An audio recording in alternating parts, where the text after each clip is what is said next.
Nous allons maintenant aborder les sections planes. On va commencer par les sections planes d'un prisme droit. Propriété. La section d'un prisme droit par un plan parallèle à la base est un polygone qui lui est superposable. Donc ici, on a un prisme droit à base rectangulaire, on a donc un pavé droit. Si je coupe par un plan qui est parallèle à la base ADHE, j'obtiens un polygone IJKL qui est superposable à ADHE. IJKL est obtenu grâce à la section plane parallèle à la base ADHE, donc j'obtiens IJKL qui est un rectangle. De plus, je sais que IJ est égal à la longueur AD et que la longueur JK est égale à la longueur DH, puisque ces deux rectangles sont superposables. Maintenant, les sections planes d'un cylindre. Propriété. La section d'un cylindre par un plan parallèle à la base est un disque de même rayon, donc superposable. La section d'un cylindre par un plan parallèle à l'axe est un rectangle. La taille de ce rectangle-là va dépendre de l'éloignement que j'ai avec le centre O ici. On a un plan parallèle à la base, donc la section obtenue est un disque. Le plan ici, il est parallèle à l'axe O', donc la section obtenue est un rectangle. Troisièmement, section plane d'une pyramide ou d'un cône. Propriété. La section d'une pyramide par un plan parallèle à la base est un polygone qui en est une réduction. La section d'un cône par un plan parallèle à la base est un disque qui en est une réduction. Finalement, on a des situations de Thalès.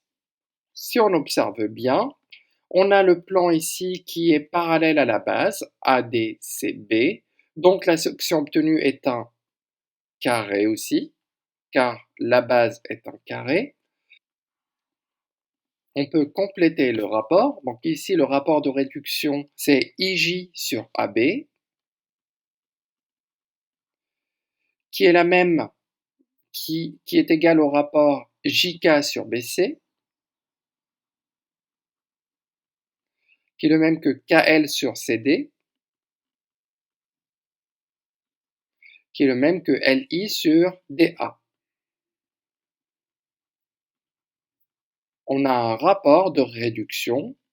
Pour obtenir le rapport de réduction, je prends la longueur la plus petite sur la longueur la plus grande. Là, on va obtenir quelque chose qui est plus petit que 1. Donc le rapport est plus petit que 1, on a une réduction. Pour le cône, on a un plan qui est parallèle à la base, donc la section obtenue est un disque. K est le rapport de réduction ici, et pour avoir le rapport de réduction, en fait c'est JI sur AO. SI sur SO. Je pourrais même dire que c'est SJ sur SA. Je rappelle encore une fois les effets de réduction et des agrandissements sur les aires et les volumes. Ici, on a une pyramide à base hexagonale. Je nomme grand B l'aire de la base et grand V le volume. Ici à droite, on a une réduction avec un rapport qui est de 0,75. C'est une réduction, le rapport est plus petit que 1. Si je veux calculer l'aire de la base, de la réduction, je vais multiplier par le carré du rapport l'aire de la base de la pyramide originelle. Si je veux calculer le volume, je multiplie le volume de la pyramide originale par le cube du rapport. Également, quand on a un agrandissement, l'agrandissement avec un rapport qui est de 1,5, si je veux calculer l'aire de la base de la pyramide agrandie, je prends l'aire de la base de la pyramide originale que je multiplie par le carré du rapport. Si je veux calculer le volume de la pyramide agrandie, je prends le volume de la pyramide originale que je multiplie par le cube du rapport. Quand on cherche les longueurs, on les multiplie par le rapport. Si je cherche les aires, je multiplie par le carré du rapport. Et si je cherche le volume, je multiplie par le cube du rapport.